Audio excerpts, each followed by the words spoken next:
the strategist of Attack on Titan, Armin Arlert and Howard Gardner's theory of 9 types of intelligence. You will understand why Armin probably has 8 of the 9 types of intelligence.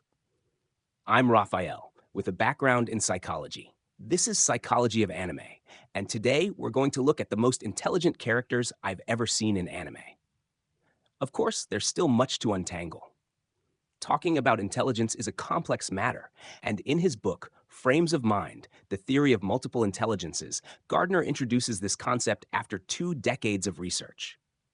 People generally view intelligence as a singular capability. If you're intelligent, you're smart in everything. If you're not, then you're not. But it's not that simple. There are several forms of intelligence.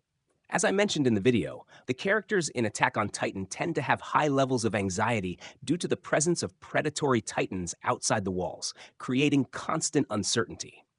Each character displays their anxiety differently. Armin, for example, clearly shows his fear through his facial expressions. This doesn't mean that the other characters aren't afraid, but Armin expresses it much more openly. Every human in that world feels the same fear, and Armin shows it nearly all the time. His fear is closely tied to his intelligence, and he learns to deal with it throughout the story. Our natural reaction to fear is often fight, flight, or freeze. Armin frequently freezes, unable to act, paralyzed when facing a titan, and he feels terrible about this. The real issue isn't having flaws, because everyone has them. The problem is denying them. Hiding isn't courage, but facing fear is. Armin, in many instances, pushes himself for the sake of humanity and the mission. This shows that he's confronting his own fear head-on.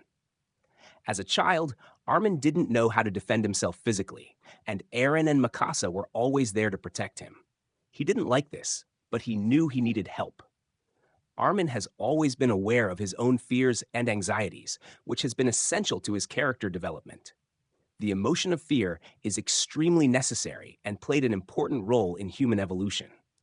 From the perspective of emotion theory, fear is a discrete emotion present in all cultures and societies, regardless of age. Armin's fear is as large as his curiosity. He began reading his grandfather's books, and other children started treating him differently because of it. The books contained information about life outside the walls, which forced the children to confront their own fears. This is profound, and at one point, Armin says something very interesting. The children who were bullying him were expressing their own fear. They were reacting to the revelations about the world outside the walls and the Titans. In other words, they were just as scared as he was. This makes sense because anger is often an expression of fear. When someone feels angry, it may be hiding a deep fear. A classic example is a mother shouting at her child when they're in danger. The shout comes from fear of losing the child, and the anger is an expression of that fear. Armin, with his curiosity and fear, eventually joins the Survey Corps because he no longer wanted to rely on Mikasa and Eren, and he wanted to discover what lies beyond the walls. His ability to question life and the world around him reveals his existential intelligence, one of the 9 types of intelligence. Those with existential intelligence tend to address topics related to the meaning of life and the origins of the world. It's also called the intelligence of big questions, and Armin demonstrates this clearly. He also shows deep self-awareness as he is able to perceive and understand his true weaknesses. He feels fear, but he doesn't hide it. As I said before, fear is an emotion that exists in every human being. Armin is not a coward. Cowardice is a behavior, and fear is a feeling. Cowardice is a way of responding to fear. But Armin shows that even with fear, he can still act for the greater good. This becomes evident when he's assigned the mission to find the enemy within the walls. At one point, he realizes he can't do it, but still appoints Jean as the leader, showing his ability to recognize his weaknesses. Armin isn't driven by pride. He understands his limitations. He also struggles with social interactions, as he's an introverted character. His introversion, combined with his ability to understand his own feelings, characterizes intrapersonal intelligence. People with this intelligence have a greater capacity for self-awareness. They are usually more introverted, somewhat shy, and prefer solitude. When they're alone, they can be more creative and generate more ideas. Armin is also someone who understands the emotions of others very well. He shows a great ability to perceive and comprehend the feelings of the people around him. The character knows Eren, and indeed, he is the only one who can bring him back when he is in a state of shock.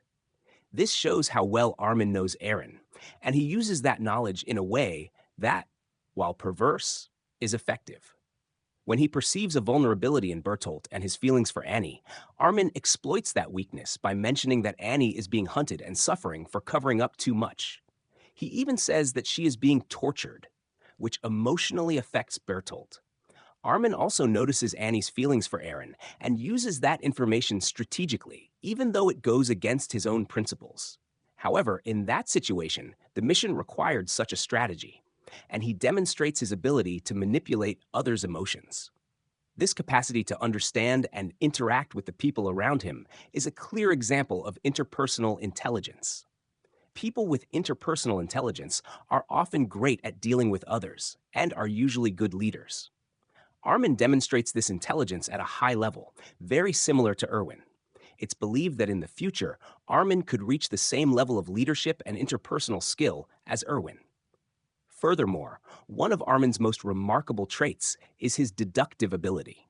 He can make inferences quickly, such as when he almost single-handedly discovered that Annie was the female Titan and identified the colossal Titan's weakness.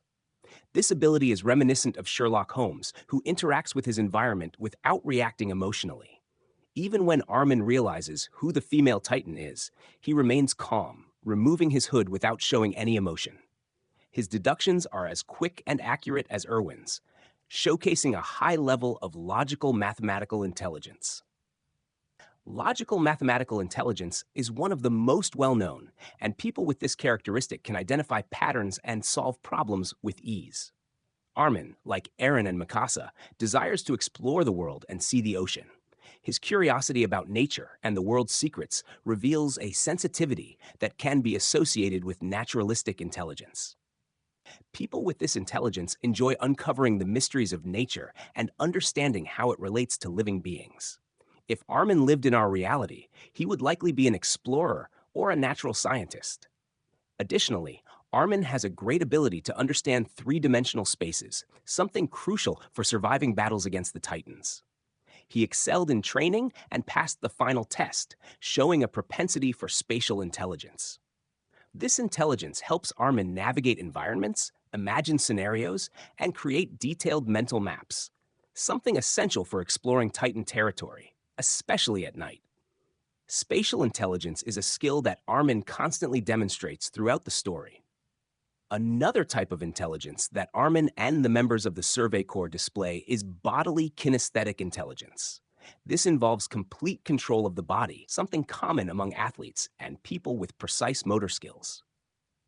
Armin, like his comrades, has a great ability to perform complex movements with speed and precision, although not as much as Mikasa, who is nearly a genius in this area.